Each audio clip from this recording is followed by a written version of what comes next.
नमः पार्वती पतिये हर हर।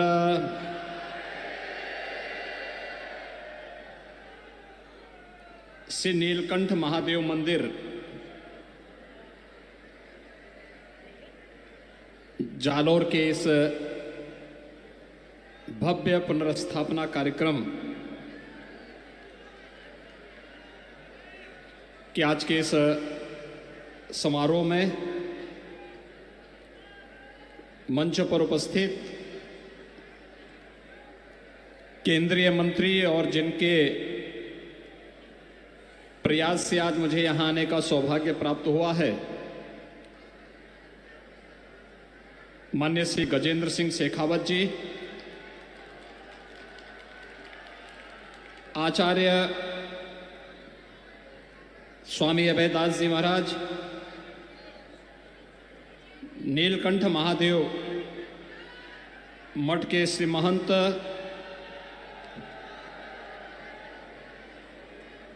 योगी सिद्धनाथ जी, सिद्धईनाथ जी, करड़ा पीठ से श्री महंत योगी काशीनाथ जी, जिनकी प्रेरणा से पवित्र कार्य हुआ है, राव श्री मुक्त सिंह जी,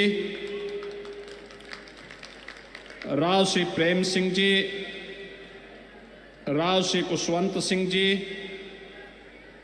राव श्री जगदेव सिंह जी, प्रेम भारती जी और भारतीय जनता पार्टी के यहाँ के स्थानीय हमारे सभी पदाधिकारी और माननीय विधायक श्री नारायण चौधरी जी, भारी संख्या में भीनमाल जालोर के इस भव्य समारोह में उपस्थित सभी श्रद्धालुजन, उपस्थित भाइयों बहनों, आज मेरे लिए बहुत सौभाग्य का विषय है कि मुझे 1400 वर्ष प्राचीन इस भव्य मंदिर में पुनरुद्धार के इस कार्यक्रम में आप सबके साथ न केवल इस पूरे यज्ञ को सिद्धि में बदलने के इस आयोजन के साथ सहभागी होने का सौभाग्य प्राप्त हुआ है, बल्कि एक ऐसा कार्य जो 1400 वर्षों के उपरांत होने से एक नया संदेश देश के अंदर जाने वाला है। आप सब जानते हैं कि मर्यादा पुरुषोत्तम भगवान श्री राम ने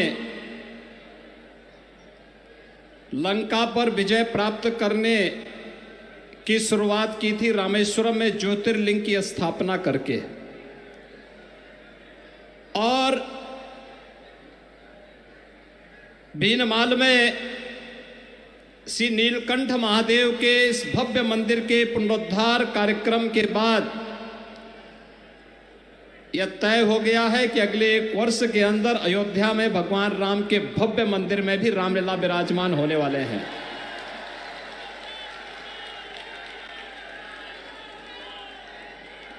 क्योंकि पहले नीलकंठ महादेव की ही पुनर्स्थापना होती है और यह कार्य आपने राजस्थान से प्रारंभ कर दिया है।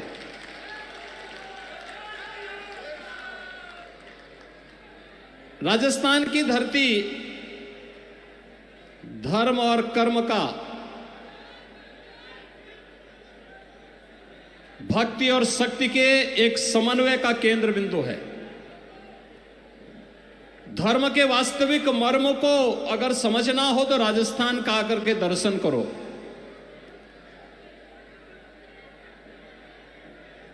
अपने शौर्य, अपने पराक्रम के लिए राजस्थान ने देश और दुनिया के अंदर अपनी एक नई पहचान बनाई। तो भक्ति के केंद्र भी सिद्धों, योगियों, संतों, ऋषि मुनियों ने भी अपनी साधना भूमि के रूप में इस धरती को चुना। और जालौर तो हमारे नाथ संप्रदाय के बहुत सिद्ध योगी थे। योगीराज जालंधर नाथ जी, जिनके नाम पर ही जालौर नाम पड़ गया। आप जालौर में जाते होंगे, सिरे मंदिर में जाकर के दर्शन करिए। क्या भव्यता है, क्या दिव्यता है, क्या सिद्धि का आध्यात्मिक ओज है, यह भी हम सबको वहां देखने को मिलता है। और जालौर की धरती पर इसी परंपरा को पवित्र करने वाले योगीराज पीर शांतिनाथ जी महाराज का सानिध्य भी एक लंबे समय तक जालौर वासियों को प्राप्त होता रहा। आज वही परंपरा आगे बढ़ रही है और आज मेरे लिए यह अत्यंत महत्वपूर्ण है कि इस मठ में आज सिद्ध योगी पूज्य भलई नाथ जी महाराज के भंडारा आदि का कार्यक्रम भी यहां संपन्न हो रहा है। नाथ संप्रदाय में और योगी परंपरा में संतों सिद्धों योगियों की परंपरा में भंडारे का अपना एक महत्व होता है, वह भी आज संपन्न हो रहा है। मुझे आपके साथ इस कार्यक्रम में सहभागी होने का अवसर प्राप्त हो रहा है। मैं इसके लिए इस पूरे कार्यक्रम में मुझे यहां पर आने के लिए आमंत्रण देने के लिए केंद्रीय मंत्री माननीय श्री गजेंद्र सिंह शेखावत जी को, श्री मुक्त सिंह जी को, श्री प्रेम सिंह जी को और उनके परिवार के सभी सदस्यों को मैं हृदय से धन्यवाद देता हूं। और आप सभी भीनमाल के श्रद्धालु जनों के प्रति मैं आभार व्यक्त करता हूं कि आप लोगों ने जो उत्साह दिखाया है, यह उत्साह हम लोगों को एक नई ताकत देता है। पूरी मजबूती के साथ धर्म के पथ पर चलते हुए अपने कार्यों के निर्वहन करने की एक नई प्रेरणा हम सबको प्रदान करता है। और आज मुझे प्रसन्नता है कितना भव्य आयोजन पिछले 11 दिनों से लगातार यहां पर चल रहा है। शेखावत जी अपने व्यस्त कार्यक्रमों में से समय निकाल करके स्वयं लखनऊ आए। मैं उनके आमंत्रण को अस्वीकार नहीं कर सकता था। फिर बीच में उन्होंने फोन करके भी पूछा, कहा कि आपका अभी तक कार्यक्रम पहुंचा नहीं है। तो मैंने कहा नहीं, अब तो मैं जरूर ही वहां पहुंच रहा हूं, आप चिंता मत करिए। और आज भाइयों बहनों, मुझे आप सबके बीच में आने का सौभाग्य प्राप्त हुआ है। यह 1400 वर्ष पुराना नागभट्ट द्वारा स्थापित भगवान नीलकंठ का यह पवित्र स्थल हम सबको अभिभूत करता है। मुझे अभी महाकवि नागभट्ट की प्रतिमा पर भी माल्यार्पण करने का अवसर प्राप्त हुआ था। और मुझे प्रसन्नता है कि पिछले 15 वर्षों से राव मुक्त सिंह जी ने जिस संकल्प को लिया,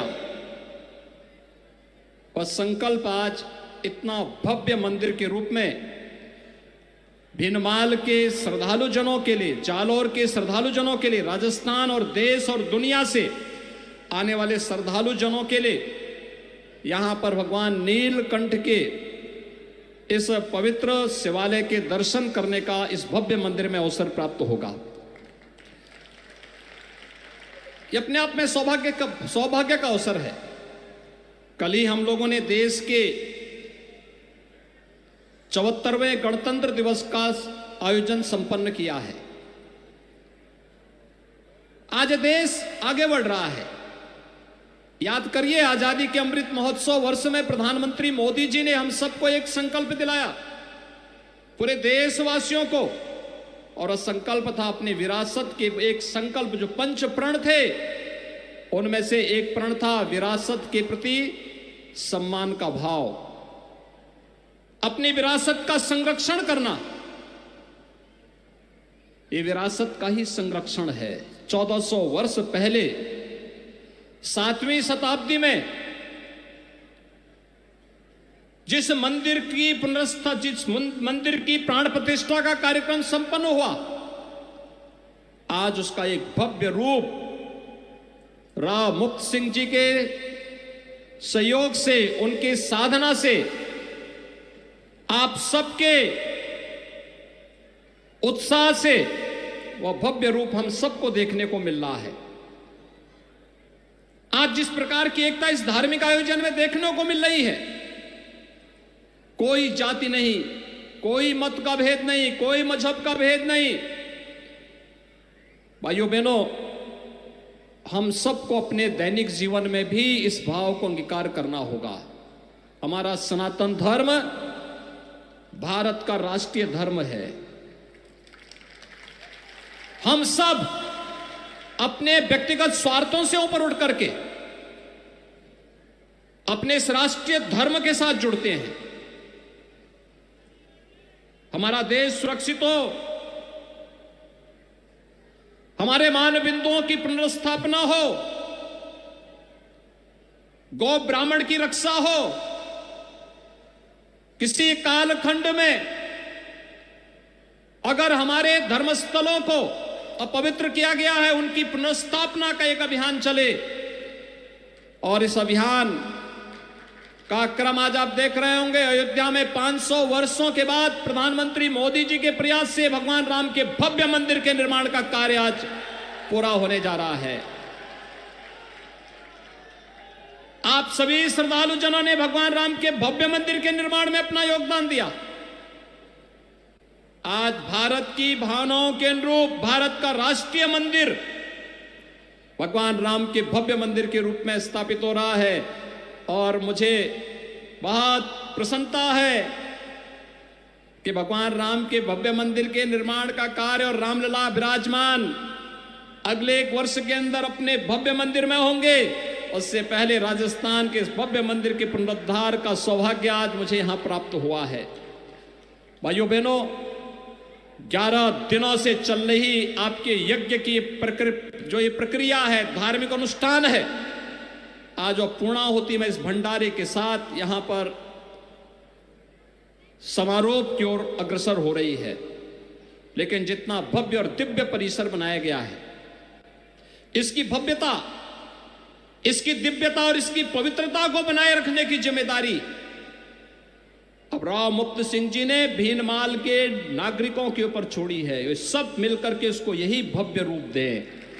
आप सोचिए कि आज से 1400 वर्ष पहले श्री नाग भट्ट जी द्वारा स्थापित यह मंदिर यहां पर स्थापित था और 1400 वर्ष के बाद राव साहब ने इसको यह भव्य स्वरूप प्रदान किया है। और उसमें भी 15 वर्ष लगे। कोई व्यक्ति एक कार्य करता है, 1 दिन 2 दिन के अंदर अपने संकल्प को भूल जाता है। लगातार 15 वर्षों से हमारे यहां भी ये माना गया है, संकल्प के 12 वर्ष होते हैं। 12 वर्ष में अलग अलग प्रकार की व्यक्ति साधना करता है, लेकिन लगातार 15 वर्षों से एक ही संकल्प के साथ जितना भी व्यक्ति अपनी आय करेगा, उस आय को पूरी तरह समर्पित करेगा भगवान नीलकंठ को। समर्पण का यह भाव, यही तो हमारी पहचान है। क्योंकि धर्म का ऋण हमारे ऊपर हमेशा रहता है। हर व्यक्ति ऋषि ऋण को चुकाने के लिए अनेक प्रयत्न करता है। मातृ ऋण को चुकाने के लिए, पितृ ऋण को चुकाने के लिए अनेक प्रयत्न करता है। और यह भी इस धरती के प्रति, अपने ऋषि ऋण के प्रति, धर्म के प्रति अपने कर्तव्यों का निर्वहन करते हुए उन्होंने यह भव्य रूप यहां पर दे करके इस मंदिर को आने वाले 1500 वर्षों के लिए जालोर वासियों के लिए और राजस्थान वासियों के लिए एक मानक स्थापित किया है। लेकिन इसको इस रूप में आगे बढ़ाने की जिम्मेदारी हम सब की होनी चाहिए, पूरे भीनमाल और पूरे जालोर वासियों की होनी चाहिए। या भव्य रूप बना रहे। अक्सर होता है मंदिर बनाते हैं, परिसर भव्य नहीं हो पाता है, छोटे से स्थान पे होता है। मंदिर बनता है लेकिन मंदिर में जाने का रास्ता बहुत संकरा होता है, या फिर उसके आसपास उस प्रकार की स्थिति नहीं होती है कि उसे एक भव्य स्वरूप दिया जा सके। लेकिन आज जब मैंने देखा मंदिर कितना भव्य रूप है, और ऐसा लग रहा था जैसे भगवान राम का अयोध्या में निर्मित होने वाले जो प्राचीन मंदिर, जो पुराना मंदिर का स्वरूप था, उसका एक रूप यहां पर मुझे देखने को मिला इस मंदिर में। आप सोचे 15 वर्ष पहले यह संपन्न हुआ था, और आज यह मंदिर अपनी पूर्णाहुति के साथ यहां पर भव्य उत्सव के साथ, यज्ञ आयोजन के साथ एक कार्यक्रम आज यहां पे संपन्न हो रहा है। मैं इसके लिए राव साहब के पूरे परिवार को, आप सभी भीनमाल के श्रद्धालु जनों को, मंदिर समिति से जुड़े हुए सभी पदाधिकारियों को हृदय से बधाई देता हूं। अपनी मंगलमय शुभकामनाएं आप सबके प्रति व्यक्त करता हूं। भगवान नीलकंठ से ही प्रार्थना करता हूं, आपको भक्ति भी दे, आपको शक्ति भी दे, आपके जीवन में यश और समृद्धि इसी प्रकार से लाते रहे। इस विश्वास के साथ मैं आप सब के प्रति अपनी शुभकामनाएं देता हूं, अपनी वाणी को देता हूं विराम। जय जय श्री राम, जय जय श्री राम, जय जय श्री राम।